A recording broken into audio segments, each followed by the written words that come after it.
श्री भागवत गीता धर्म, कर्म व ज्ञान का अद्भुत संगम।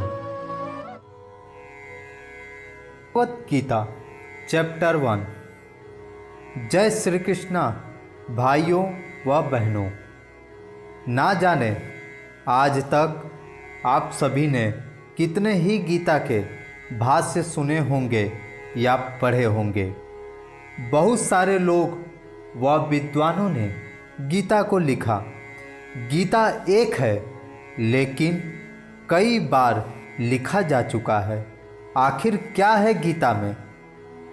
मैं सतीश आध्यात्मिक फैक्ट चैनल से आपके सामने एक और गीता, उसकी रहस्यमय आध्यात्मिक व्याख्या आपके सामने प्रस्तुत कर रहा हूँ।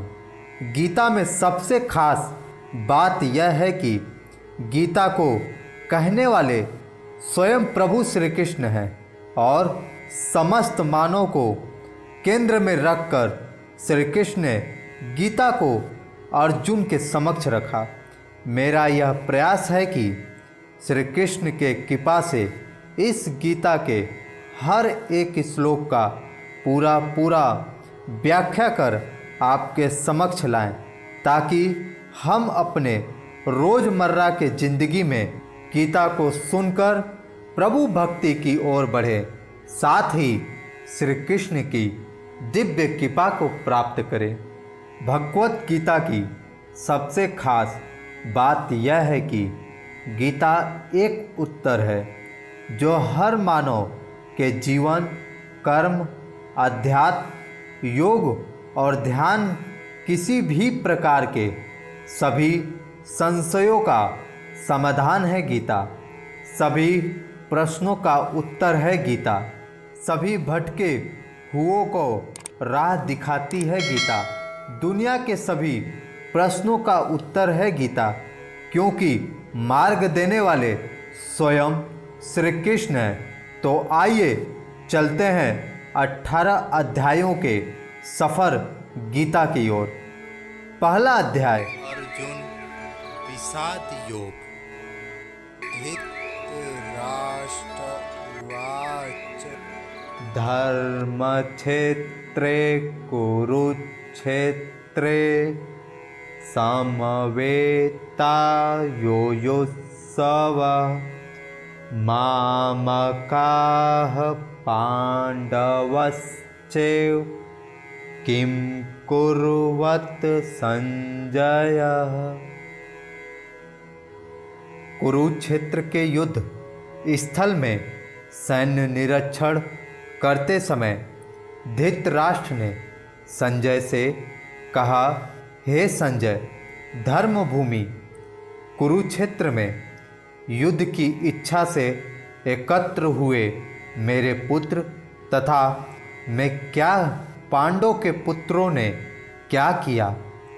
तात्पर्य, महाभारत में वर्णित धृतराष्ट्र तथा संजय की वार्ताएं इस महान दर्शन के मूल सिद्धांत का कार्य करती है। माना जाता है कि इस दर्शन की प्रस्तुति कुरुक्षेत्र के युद्ध स्थल में हुई, जो वैदिक युग से पवित्र तीर्थ स्थल रहा। भगवान द्वारा मानव जाति के पथ प्रदर्शक हेतु तब किया गया जब वे इस लोक में स्वयं उपस्थित थे।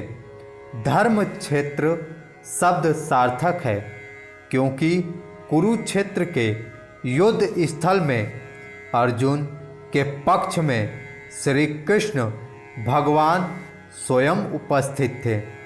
कौरवों का पिता धृतराष्ट्र अपने पुत्रों की विजय की संभावना के विषय में अत्यधिक संदिग्ध था।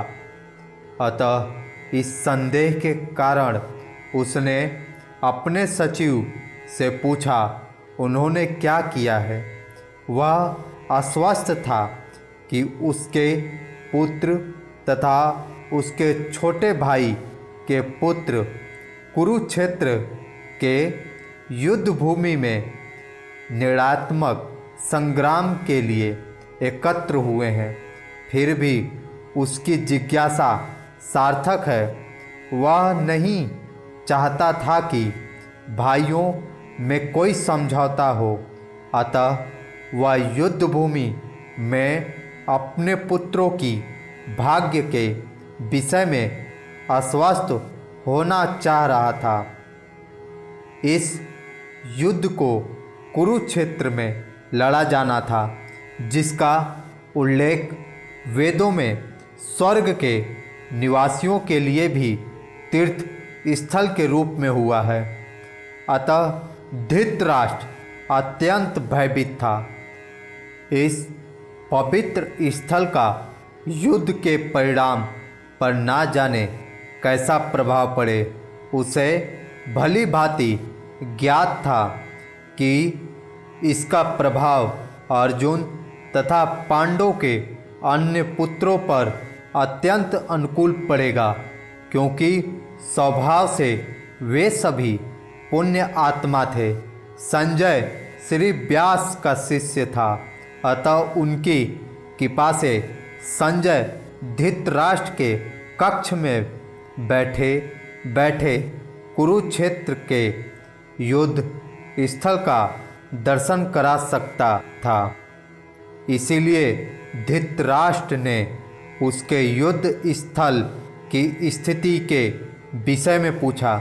पांडव तथा धृतराष्ट्र के पुत्र दोनों ही एक वंश से संबंधित थे, किंतु यहाँ पर धृतराष्ट्र के वाक्य से उसके मनोभाव प्रकट होते हैं। उसने जानबूझकर अपने पुत्रों को कुरु कहा और पांडव के पुत्रों को वंश के उत्तराधिकारी से विकल कर दिया। इस तरह पांडव के पुत्रों अर्थात अपने भतीजों के साथ धृतराष्ट्र की विशिष्ट मन स्थिति समझी जा सकती है। यहाँ धर्म क्षेत्र तथा कुरुक्षेत्र शब्दों की उनकी ऐतिहासिक तथा वैदिक महानता के अतिरिक्त यही सार्थकता है।